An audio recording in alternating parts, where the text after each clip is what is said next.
Bienvenue à tous pour notre rendez-vous hebdomadaire d'Innovate PM.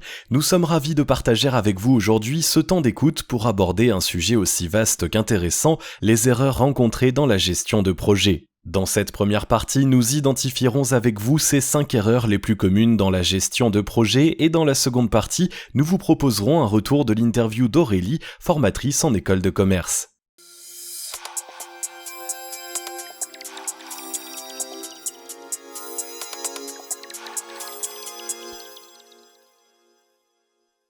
Comme nous vous le disions dans l'introduction, nous allons maintenant vous présenter les 5 erreurs les plus communes dans la gestion de projet. La première erreur la plus répandue consiste à ne pas anticiper suffisamment. Vous devez impérativement envisager dans les moindres détails toutes les phases de votre projet, du début à la fin. Il se prépare en étapes et il ne faut en négliger aucune. La toute première étape qui présente vos besoins s'appelle l'étape de cadrage. Vous n'êtes pas dans l'action mais dans la pensée et l'analyse. Vous devez réfléchir à la meilleure façon pour répondre à un besoin. Prenez du temps pour étudier, pour prendre du recul, puis estimer la faisabilité ou non du projet. Une fois cette étape validée, vous pourrez passer à la suivante. Les prochaines phases qui vous attendent seront diverses et variées. La composition de votre équipe, les objectifs à atteindre, la distribution des tâches, le choix des outils, notamment pour assurer le suivi de votre organisation, puis la réalisation et la livraison du projet. Les retours d'expérience mettent en avant le manque de préparation et donc d'anticipation de plusieurs phases, la gestion des risques et la gestion du budget. En quoi consiste la gestion des risques ? Eh bien, c'est la projection de tous les imprévus et urgences auxquels vous allez devoir faire face pour mener votre projet à bien.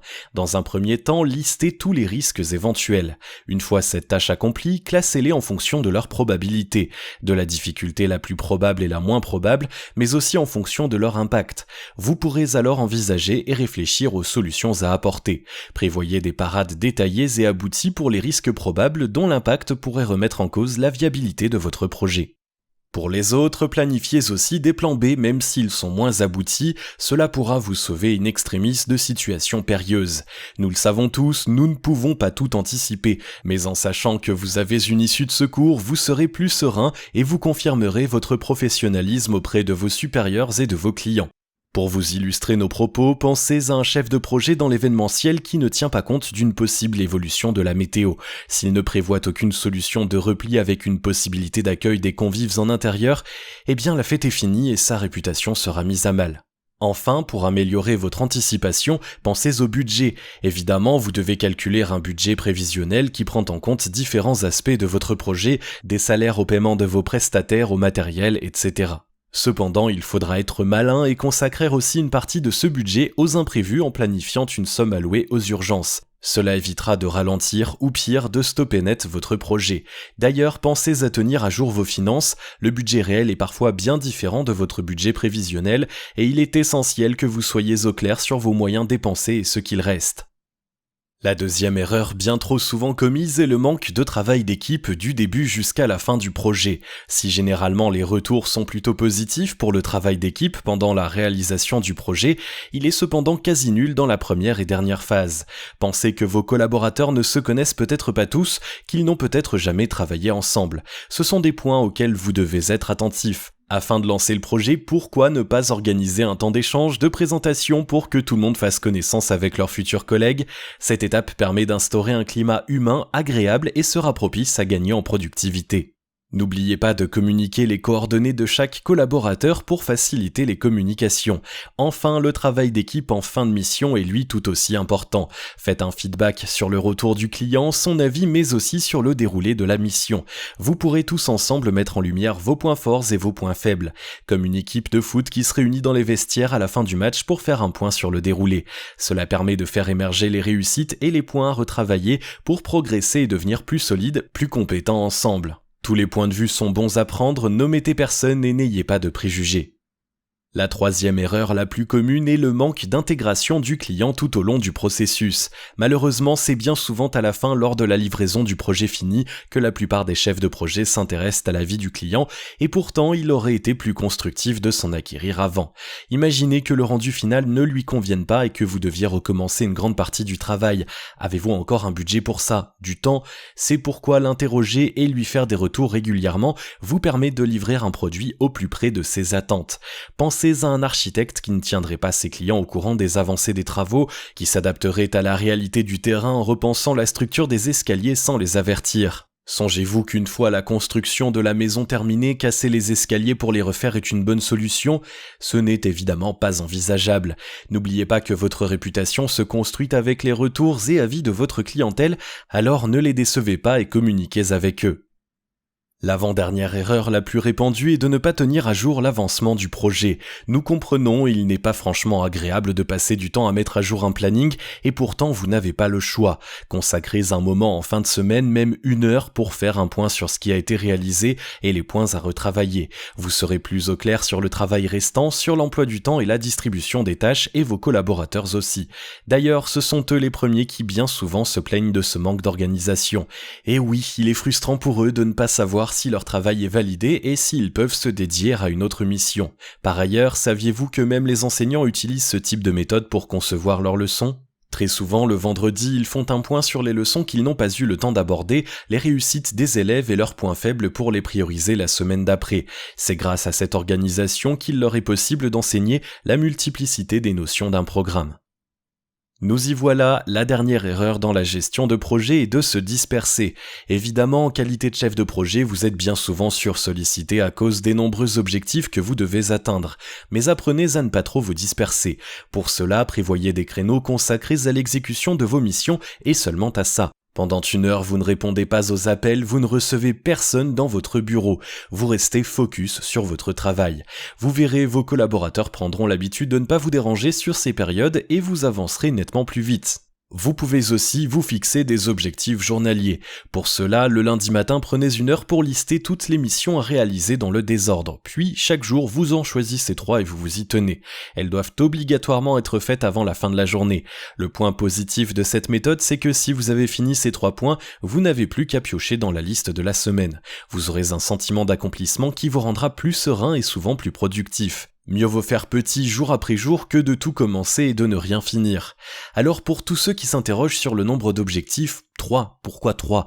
Eh bien c'est Jeff Bezos, l'inventeur d'Amazon, qui détermine que c'est le nombre idéal pour avancer dans son travail tout en maintenant ce sentiment d'accomplissement dont nous vous parlions tout à l'heure. D'ailleurs, il recommande aussi de faire des choses importantes en premier. C'est pourquoi lorsque vous choisissez vos 3 objectifs journaliers, priorisez les urgences ou du moins ce que vous devez impérativement finir avant la fin de la semaine. Une dernière astuce pour maintenir un rythme de productivité efficace, commencez la semaine avec les tâches que vous avez le moins envie de faire. Nous avons tous des parties de notre métier qui nous déplaient. Faites-les en premier et vous en serez débarrassé pour le reste de la semaine. Vous serez alors plus motivé pour travailler sur la suite en sachant que la mauvaise besogne entre guillemets est derrière vous. Cette première partie du podcast touche maintenant à sa fin. Après cette touche musicale, nous nous retrouverons pour la deuxième et dernière partie de ce podcast avec le retour de pratique d'Aurélie, chef de projet et formatrice en école de commerce.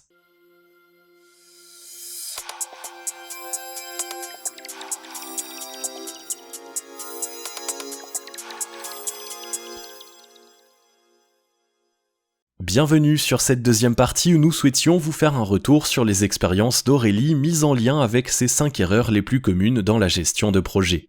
Aurélie a pendant de nombreuses années été chef de projet dans l'industrie du luxe de la mode. Nous avons d'ailleurs travaillé avec elle grâce à son expérience professionnelle pour vous faire ce classement d'erreurs. Elle est aujourd'hui formatrice dans une école de commerce de sa région pour vivre, comme elle nous le disait, avec un rythme moins effréné et se consacrer plus à sa famille. Pour chaque erreur, elle nous proposera une expérience pratique qu'elle a elle-même vécue. Une fois, elle était en charge de tous les aspects de la réalisation d'un défilé de mode d'un grand groupe textile, du recrutement des mannequins au recrutement des maquilleuses, à l'établissement du budget, etc. Elle pensait avoir pensé à tout et malgré cela, elle s'est retrouvée dans une situation bien délicate. Alors que le défilé se déroulait dans à peine quelques heures, une maquilleuse et une coiffeuse manquaient à l'appel. Au vu du peu de temps dont elle disposait pour la mise en beauté avant les essayages, ces 2 absences étaient une vraie catastrophe pour respecter le timing, et elle n'avait personne d'autre pour les remplacer. Le défilé a donc commencé très en retard, et même si cela arrive régulièrement, comme elle nous le confiait, son retard était bien plus important qu'à l'accoutumée. Cela lui a valu des remontrances de la part du créateur et du groupe. C'est pourquoi elle souhaitait mettre en premier cette erreur, le manque d'anticipation notamment dans la gestion des risques. Elle rappelle que plus vous anticiperez les risques et plus votre projet se déroulera comme prévu sans embûche.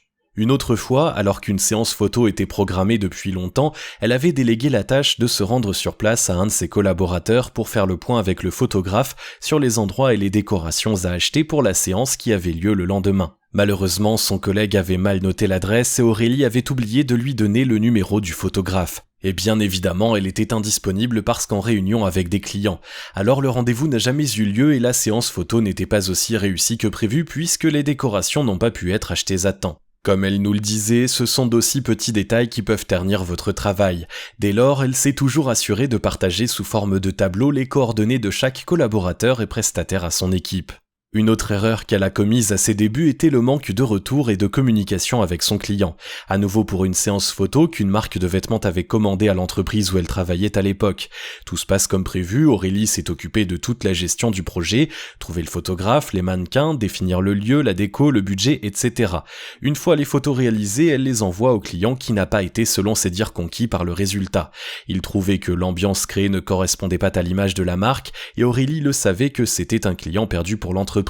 Malgré des retouches au fur et à mesure, l'acheteur était déçu et n'a pas repassé commande auprès d'eux.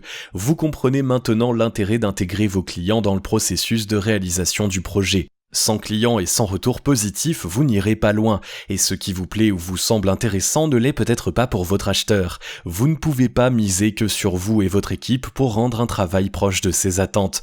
Vous devez prendre en considération toutes ces attentes au fur et à mesure pour ne pas le décevoir et créer une relation durable avec lui.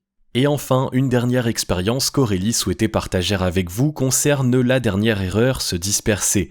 Alors qu'elle avait été promue au sein de son entreprise, elle s'est retrouvée à gérer une équipe de 50 personnes au lieu de 20. Et à partir de ce moment-là, elle n'arrivait plus à trouver du temps pour faire son travail à elle. Elle nous explique qu'elle était interrompue sans arrêt par ses collaborateurs pour régler des problèmes de dernière minute ou pour leur expliquer quoi faire et comment. Elle perdait le fil de ce qu'elle faisait et le projet a été rendu hors délai. Alors elle a pris du recul et a réfléchi à un moyen de pouvoir avancer sur son travail. Ainsi, elle a consacré 2 matinées par semaine où personne ne devait la déranger sauf urgence. Pour cela, elle a aussi dû revoir son organisation pour que ses collaborateurs puissent progresser sans elle pendant ces 2 matinées. La veille, elle prépare minutieusement un tableau avec les tâches et les objectifs de chacun. Petit à petit, tout le monde s'est fait à cette nouvelle organisation. Elle a enfin pu travailler sans interruption et ainsi être plus efficace dans l'avancement du projet. Vous comprenez maintenant qu'une petite erreur, entre guillemets, un manque d'organisation, d'anticipation peut réellement porter préjudice à la réussite de votre projet. C'est d'ailleurs après ces erreurs qu'Aurélie a décidé de se former. Comme elle nous le disait, elle avait compris que ses fautes ont parfois bien fini mettre un point final à sa carrière. Elle souhaitait apprendre pour ne plus en faire et c'est parce qu'elle a, en fin de compte, tellement aimé la formation qu'elle a décidé à son tour de devenir formatrice et de prendre plus de temps pour sa famille. Nous vous invitons à présent à repenser à différentes erreurs que vous avez faites dans votre parcours ou dans votre projet et à essayer de prendre du recul pour savoir comment vous agiriez aujourd'hui si cette situation se reproduisait. Ce podcast touche maintenant à sa fin. Pour vous dire au revoir, nous vous laissons réfléchir sur cette citation de Jeff Bezos. Ce qui est dangereux, c'est de ne pas évoluer. Nous attendons avec impatience vos retours en commentaire. N'hésitez pas à nous dire ou à témoigner vous aussi sur certaines maladresses que vous avez faites. Cet échange pourra sans doute en aider d'autres. Par ailleurs, vous pourrez retrouver sur le groupe Facebook privé d'InnovatePM d'autres chefs de projet pour collaborer et échanger avec eux sur votre pratique. Pour écouter ou partager ce podcast autour de vous, retrouvez-le sur toutes les plateformes d'écoute et sur la chaîne YouTube d'InnovatePM. En attendant, nous nous retrouverons la semaine prochaine autour de la méthodologie de projet. Pour découvrir les formations d'InnovatePM, rendez-vous sur la page web innovate.pm et pour être au courant des actualités, rendez-vous sur la page Instagram InnovatePM. Sur ce, nous vous souhaitons une belle semaine à tous et nous vous attendons nombreux pour notre prochain podcast qui sera diffusé mercredi prochain à la même heure.